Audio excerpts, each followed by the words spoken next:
आमे केबे भी पराजय मानिबा नाही। आचार्य देव चाहिचंती, अविंदा चाहिचंती, एठी दुआर काम हबो, प्रत्येक घर को हमको टच करके हबो। परमाराध्य जगत जननी श्री श्री बड़मा, परम पूज्यपाल श्री श्री बड़दा, पूज्यपाल श्री श्री आचार्य सभिंकर आत्म चरण तले मोर भक्ति रूप प्रणाम निवेदन। समस्त को शुभ मुहूर्त मोर अंतर प्रीति शुभेच्छा जय गुरु निवेदन कर। आज कसाफल पंचायत श्री श्री ठाकुर अनुकूल चंद्र 138तम जन्म उत्सव उपलक्षे जो वार्षिक सत्संग अनुष्ठित होउछि, मु जहाँ उपलब्धि करिछि पूर्व वर्ष मान तुलन ए वर्ष भाई माने अधिक परिमाण रे सक्रिय अच्छा। एटा देखी मते बहुत आनंद लगे। जिते बड़े कहीं इष्ट कर्म झूठ नहीं करूथा ताहाकु देखिले प्रकृत में आनंद लगे। कारण इष्ट कर्म करुवा मनुष्यटी से मंगल कोल अच्छी बुझा हम। इष्ट कर्म को बाद दे जो मनुष्य चले से मंगल कोल न थाए। जेकोसी अवस्था विपद ताको आक्रमण करें, शैतान ताको धरी नहीं पारे, मरण ताको स्पर्श करें। परम पूज्यपाल श्री श्री आचार्य जो बाणी देते ईश्वर दिशाण उठिलाणी बाजी काल फणी तोर मथा उपरे मरण तोते करुछि खेदा बंचिब एक क्षणी की प्रकार। द्रोह लोभर बंधन काटी इष्ट तपे झांपी पड़ नहेले गति तो तुम भी पाके से दिन से सर्वभयंकर।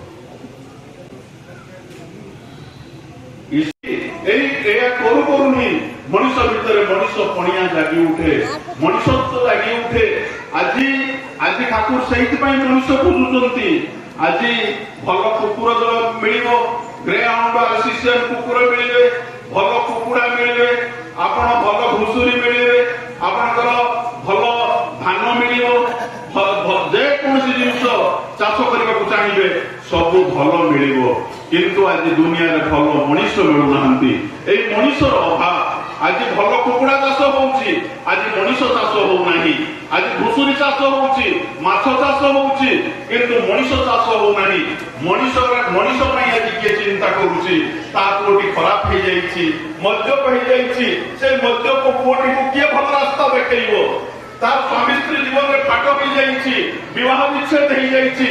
केमिति से स्वामी स्त्री जीवनटा केमिति जोड़ी हबो, किए ताकू रास्ता करिदबो, किए से घरटा भांगी जाइछि, उजुड़ी जाइछि। ए उजुड़ी जाइथिबा संसारटा को किए सजाड़ी दबो। बुढ़ा बापा मां छिनछत्र हेकी पडिचंती, पुओ बहु पचारू नाहंती, खाइबा को दउ नाहंती। किए से पुओ बहु मानक सहित से बापा मां को जोड़ी दबो, सेमानक भीतर प्रेम भाव सृष्टि करिवो।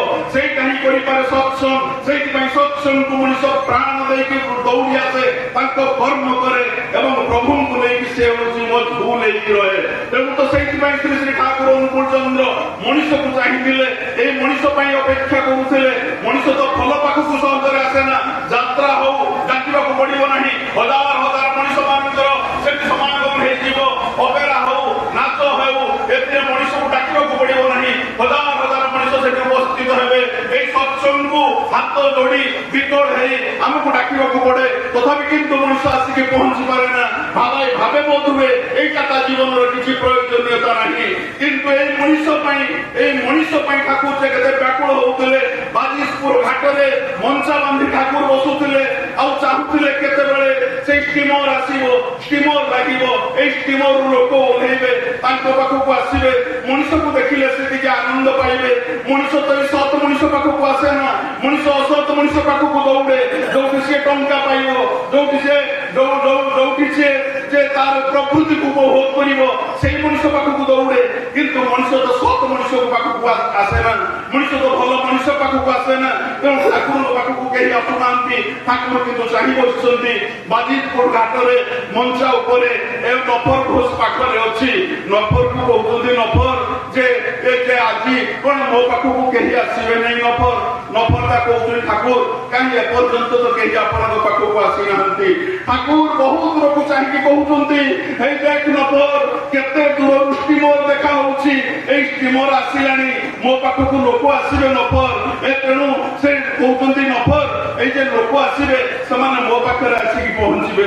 ଷ୍ଟିମର ଧୀରେ ଧୀରେ ଆସୁଛି ପଦ୍ମା ନଦୀରେ ଏବଂ ଅଧା ପଦ୍ମା ନଦୀରେ ହେଇଯାଇଛି। ଠାକୁର ଆନନ୍ଦରେ ପୁରଣି ଉଠୁଛନ୍ତି।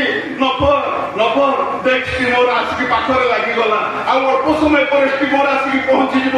ଠାକୁର ଛୋଟ ପିଲାଟିଏ ଭଳି ସଜାଡି ହେଇକି ବସୁଛନ୍ତି। ସମସ୍ତେ ଆସିବେ। ଷ୍ଟିମର ଆସିକି କୂଳରେ ଲାଗିଲା। ଷ୍ଟିମର କୂଳରେ ଲାଗିଲା ପରେ ସମସ୍ତେ ଓହ୍ଲେଇଲେ ନିଜ ନିଜର ଜିନିଷ ପତ୍ର ଧରି। ସମସ୍ତେ ନିଜ ବାଟରେ ଚାଲିଗଲେ। ସେଦିନ ଠାକୁରଙ୍କ ପାଖକୁ କେହି ଜଣେ ବି ଆସିଲେ ନାହିଁ।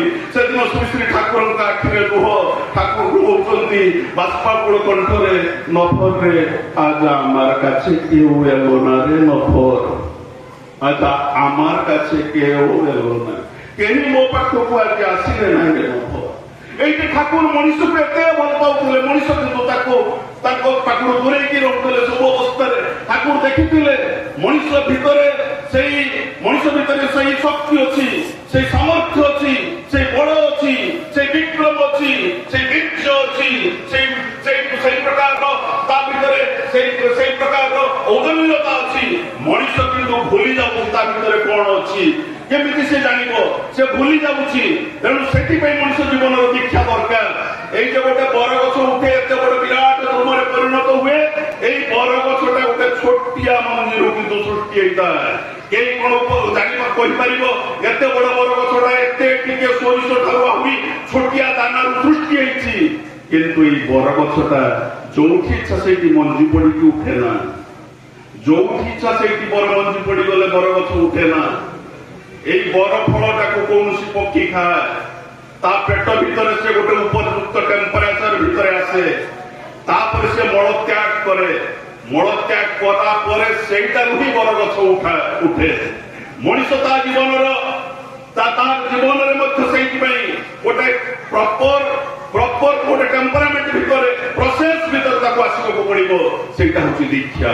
ମଣିଷ ଏମିତି ଭଲ ହେଇପାରିବ ନାହିଁ କସ୍ମିନ୍ କାଳେ, ଏମିତି ବଡ ହେଇପାରିବ ନାହିଁ କସ୍ମିନ୍ କାଳେ, ଏମିତି ଗୋଟେ ଦେବତା ହେଇପାରିବ ନାହିଁ କସ୍ମିନ୍ କାଳେ। ମଣିଷକୁ ଗୋଟେ ପ୍ରପର ପ୍ରୋସେସ ଭିତରେ ଦେଇକି ଆସିବାକୁ ପଡିବ। ସେଇ ପ୍ରପର ପ୍ରୋସେସଟା ହଉଛି ଦୀକ୍ଷା। ଏବଂ ଏଇ ଦୀକ୍ଷା ଯେତେବେଳେ ମଣିଷ ଗ୍ରହଣ କରିବ ତା ଭିତରେ ଜାଗି ଉଠିବ ମଣିଷ ପଣିଆ। ତା ପୂର୍ବରୁ ମଣିଷ ଜାଣିପାରିବ ନାହିଁ ମୋ ଦ୍ୱାରା କଣ ସମ୍ଭବ। ଆପଣମାନେ ସମସ୍ତେ ଜାଣିଛନ୍ତି ଯେତେବେଳେ ହିମାୟତପୁରରେ ଯେତେବେଳେ ସେ ଆଶ୍ରମ ପ୍ରଥମେ ଗଢି ଉଠୁଥିଲା ସେତେବେଳେ ତ ବହୁତ ପାଇଖାନା ନଥିଲା। ପାଇଖାନାର ବ୍ୟବସ୍ଥା ନଥିଲା।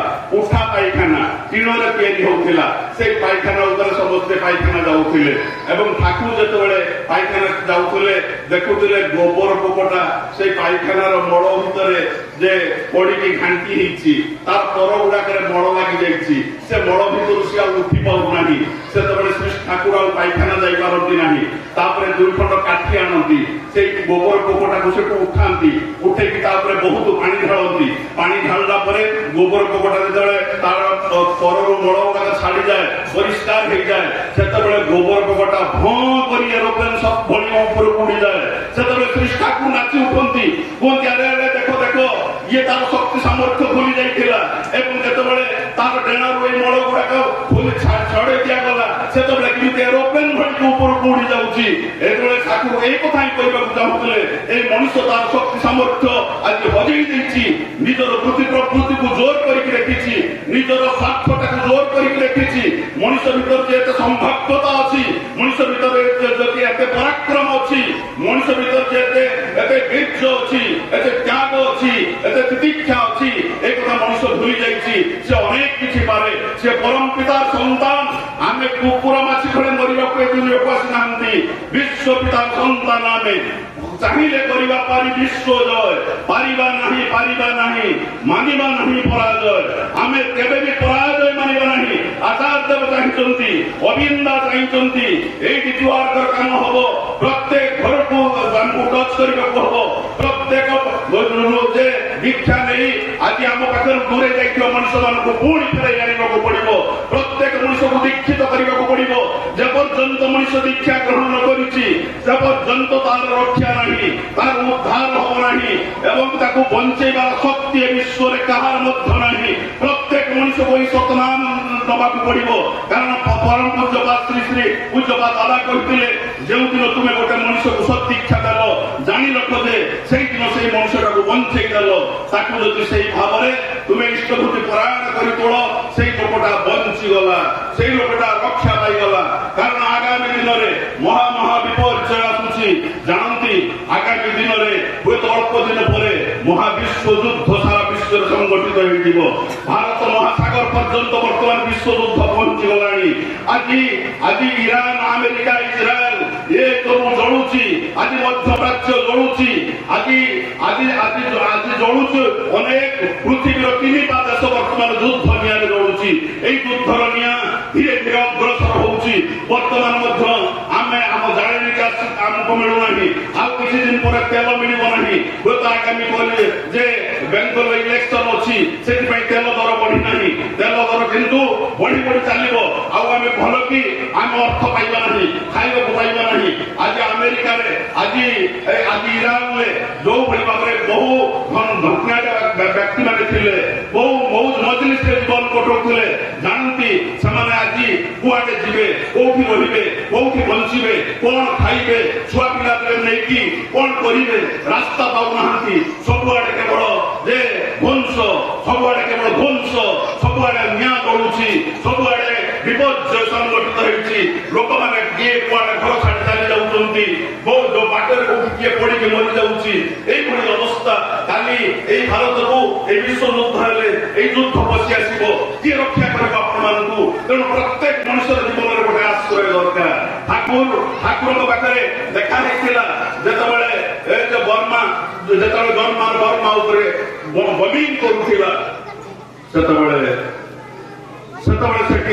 गुरुभ्राता थे बीरेन चटर्जी राति स्वप्न देखुं ठाकुर कहते अरे तू शीघ्र घर छाड़ी यही मुहूर्त चली जा बीरेन्द्र चटर्जी निद हो से अवस्था से भावी कौन गोटे स्वप्न देखी पुणी शुई पड़ी पुणी किसी समय पर ठाकुर कहते तेज कहले घर छाड़ी चली जावाई छुआ पिला नहीं घर छाड़ी चली जा सी इग्नोर कर बारंबार एमती स्वप्न देखुची किए जन मत कहते घर छाड़ी चली जा पुणी से शोई जाती एथर ठाकुर भयंकर मूर्ति धरती गोटे कहते ते एत कहली तू घर छाड़ी जा कौन यही मुहूर्त घर छाड़ी चली जा उठी निद बउलिया कि स्त्री को उठे छुआ पिला गुड़ा उठे छुआ मान आखि निद छाड़ी ना स्त्री छुआ पिला को धरी टाणी टाणी राजरास्ता दौड़ुची स्त्री कांदी कांदी कहूची अरे तुम्हें पागल हो गल कौन निजुआ छुआ गुड़ा को राजरास्ता कुआड़े नहीं चलुच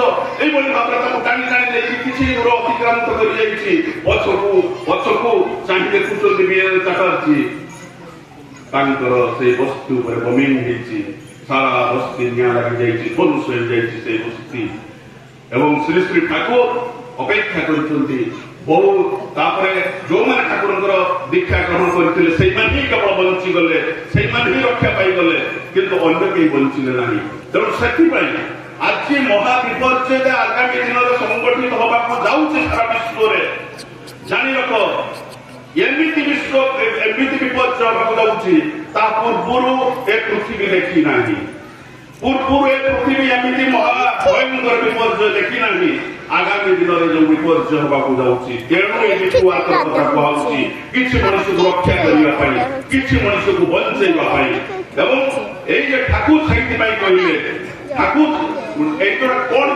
युद्धटा हो स्वामी स्त्री भितर युद्धटा कहीं हो गोटे संकीर्ण स्वार्थ परिपूरण संकीर्ण स्वार्थ स्त्री हूँ तो स्वामी सेवा करने को चाहे स्वामी हूँ तो स्त्री सेवा चाहे गोटे संकीर्ण स्वार्थ ही स्वामी स्त्री भितर युद्ध हो भाई भाई भितर युद्ध हो पड़िशा पड़िशा भितर युद्ध हो देश देश भितर युद्ध हो ठाकुर कौन कहले never self-fulfilling or is the germ of war.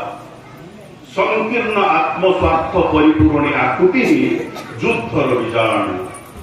এই মনুষ্যতা অহংকার পাই সংকীর্ণ আত্মস্বার্থ পরিপূরণ পাই এই যুদ্ধକୁ ଆଜି ବାଣ୍ଟି ଚାଲିଛି ସାରା ବିଶ୍ୱରେ।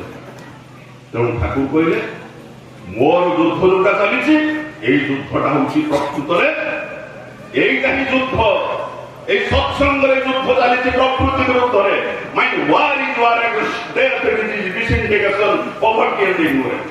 মোর এই যুদ্ধটা মৃত্যু বিরুদ্ধে, দারিদ্রতা বিরুদ্ধে, অজ্ঞানতা বিরুদ্ধে, অসংগতি বিরুদ্ধে, আউ অজ্ঞানতা বিরুদ্ধে। এই ঠাকুর যে যুদ্ধটা আজ ঘোষণা করেছেন এই যুদ্ধে আমি সমস্ত সামিল হবা। তাহলে এই যুদ্ধটা এই তো কথা রক্তপাতর যুদ্ধ ইয়ে আমার কিছু ক্ষতি করিপারিব নাহি, এ জগতর কিছু ক্ষতি করিপারিব নাহি। ঠাকুর বি একথা কইছন্তি, ঠাকুর বি একথা কইছন্তি বম পড়িলে মধ্যে ওটা ফুটবল হয়েছিল। আমি সমস্ত সাধনারে গতি হবা, সমস্ত নাম ধ্যান করিবা। এই নাম ধ্যান শক্তি বଳରେ বম্বার্ডমেন্টর তেজস্বী রশ্মি মধ্যে আপনার মুহূর্ত আনিপারিব নাহি। সৎসঙ্গের এই মহাযুদ্ধ চালিছি। ঠাকুর কইলে war that leads to death is demon's moon, war for life is heaven's moon, and dharma is war for life. War that leads to death is demon's moon, যাহা রক্তপাত সৃষ্টি করছি, ধ্বংস সৃষ্টি করছি, এটা শৈতানুর আশীর্বাদ। আও ଯୋଉଟା ମଣିଷ ଭିତରେ ପ୍ରେମ ସୃଷ୍ଟି କରୁଛି, ଭଲ ପାଇବା ସୃଷ୍ଟି କରୁଛି, ମଣିଷର ଜୀବନ ଦାନ କରୁଛି, এটা হচ্ছে ভগবানের আশীর্বাদ। এটা ধর্মই জোয়ার পর ধর্ম জীবন পাই ওয়ার করলাই, মানে ধর্ম হচ্ছে জীবন পাই যুদ্ধ। আমি কোন আমার জীবন পাই যুদ্ধ করিলাম। তেমন এই ধর্মর মূর্তিমন্ত প্রতীক শ্রী শ্রী ঠাকুর গৌরচন্দ্র এবং তাঙ্কর বার্তাবাহী যিয়ে তাঙ্কর প্রতিমূর্তি শ্রী শ্রী আচার্যদেব আজ যে আহ্বান দেখছেন এই দিনগুলোতে আমি প্রত্যেক সময়ে সামিল হইকি তাকে কর্ম করিকি নিজ জীবনকে সুন্দর সার্থক মধুময় করে গড়িবা।